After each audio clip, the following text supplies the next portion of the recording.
আমার বাপ নাকি জামাত বিএনপি করছে, তাই আমাদেরকে চাকরি খাইছে। মরিচি তো মারবো, আজ হলে মারবো, কাল হলে মারবো। জেলবন্দি যে ভাইগুলো আছে তাদেরকে অবিলম্বে মুক্তি দিতে হবে, চাকরিতে পূর্ণবহাল করতে হবে।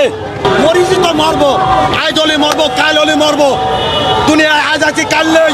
আমাদের দাবি সঠিকভাবে পূরণ হয়ে গেলে তিনটা দাবি 1 নম্বর হচ্ছে আমাদের জেলবন্দি যে ভাইগুলো আছে তাদেরকে অবিলম্বে মুক্তি দিতে হবে এবং তাদের সহ আমাদেরকে সমস্ত সুযোগ সুবিধা সহ এই চাকরিতে পূর্ণবহাল করতে হবে এবং তদন্ত কমিশনে ৫৯ ধারা বাতিল করতে হবে এবং বাংলাদেশ রাইফেলস নাম পুনর্গঠন করতে হবে। এই হলো আমাদের দাবি। আপনারা বলছেন যৌক্তিক দাবি, তাহলে যৌক্তিক দাবি কেন আসলে মেনে নিচ্ছে না? যৌক্তিক দাবি কেন মানছে? আমাদের এক সেনা বাহিনীর অফিসার, উনি পিলখানা ৪ নম্বর গেটে আম্মা যান আমার আপনাদের গেটে ঢুকতে দেয়নি। উনি যদি সঠিক সময় পিলখানায় ঢুকতো আমাদের এত ভয় হত্যাযজ্ঞ হতো না। ওই বর্তমান তিনি কর্মরত সেনা প্রধান ওয়াকারুজ্জামান, উনাকে আমরা চাই। উনাকে তো ওনার নাকি হাড়ে রিং বসাইছে, বাঁচবে না। এই মজলুম মিডিয়ার এরা পাপ করেনি। আমার কাছে কাগজ আছে, আপনারা কি দেখবেন? আমার দপ্তরে কোনো কিছু হয় নাই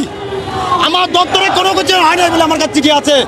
তারপরে কোনো আমি পাগল বাড়ি, আমার বাপ নাকি জামাত বিএনপি করছে, ওনারা বলছে।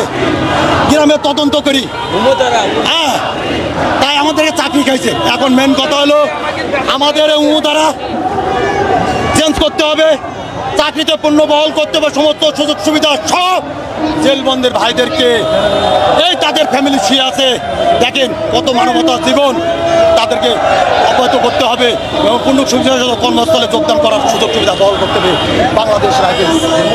রাজধানীর শাহবাগ মোড় থেকে আমরা দেখানোর চেষ্টা করছি ইতিমধ্যেই কিন্তু যেই চাকরিচ্যুত যে বিডিআর সদস্য যারা রয়েছেন তাদের পরিবার বা তারাও কিন্তু আসলে এখানে উপস্থিত হয়েছেন এই ব্লকের কর্মসূচিতে। তারা কিন্তু বেশ কয়েকদিন ধরে কিন্তু রাজধানী যে শহীদ মিনার রয়েছে, কেন্দ্রীয় শহীদ মিনার, সেই কেন্দ্রীয় শহীদ মিনারে কিন্তু তারা অবস্থান করেই কিন্তু তারা বিক্ষোভ করছিলেন। গতকালকে তারা সচিবালয় অভিমুখে গিয়ে কিন্তু আসলে তারা কোনো সাড়া পাননি।